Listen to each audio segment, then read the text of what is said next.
Hey, karibu tena leo Shebe Tech.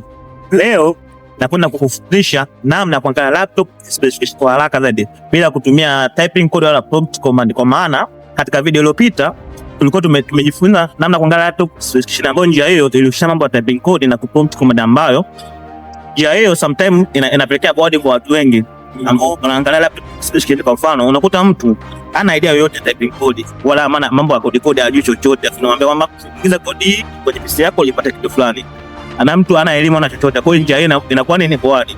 Na pia katika kipengele cha muda unakuta una prompt sawa, anajua kutia code, unaitia kwenye PC yangu code hiyo inatumia muda mwingi fulani na kulipa taarifa ambazo unazihitaji, pia sometimes inakuwa bwadi. Sasa leo Shebe Tech anakwenda kukupa mbinu ambayo itakwenda kukuwezesha kwenye laptop yako kuona kustani mfumo mzima PC na kupata taarifa zako zote kwenye PC, kama ni generation ya ngapi, kama ni RAM ngapi, na kwa haraka zaidi, pia kuna kwa sekunde bila kuhitaji typing code wala prompt command. Tunachotakiwa kufanya kwenye PC yako, hakikisha umefollow this account, umelike, umeshare na kusave video hii uende usione tena. Utaenda kwenye laptop yako kama hivi, utaenda kutype neno hili hapa ambalo linaitwa FN, utabonyeza FN, kisha utaenda kubonyeza button hii ambayo inaitwa escape hapa juu, utabonyeza hapo.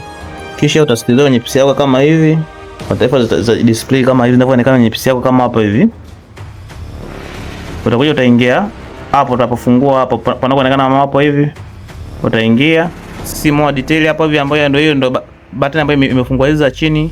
Hapo chini kuna product name, kuna product number kama inaweza pia hapo hivi, kuna processor name ambayo kuna Intel Core i5 na taifa zingine hapo, na taifa kibao system BIOS kama inavyopia hapo. Inaonyesha update ambayo itafanyika tena tarehe 5 mwezi wa 7 2026.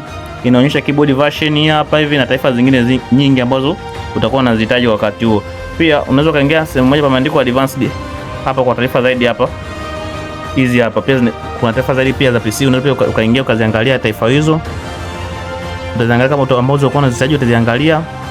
Sasa hapo ngoja nirudi hapo nyuma kwenye serial number nikakupa maelekezo kidogo. Hapo nyuma, kwa mfano ukishafika hapo kwenye page yako kama hapo juu pameandikwa serial number.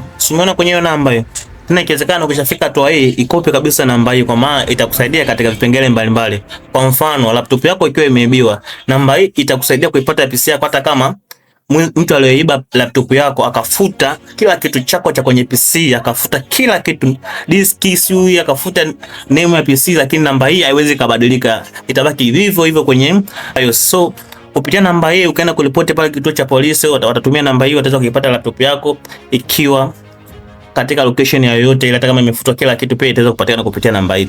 Na pia kupitia namba hii inayoonekana hapa juu, serial number, itakusaidia kwa mfano laptop yako imepata changamoto na unahitaji kuagiza device kutoka nje. Kwa hiyo kupitia hii namba hii utawapa wale wauzaji laptop, watajua aina gani ya PC yako ina mfumo gani na kukupa kifaa sahihi kutokana na changamoto yako bila mgogoro wowote. So unachotakiwa kwanza sasa, kisha fungua sehemu hii, ikopi namba hii, itakusaidia update na tech kama hizo. Kisha umefollow this account, umelike, umesave na kushare video hii kwa ndugu jamaa na marafiki, ili zisipokoze ziko pamoja.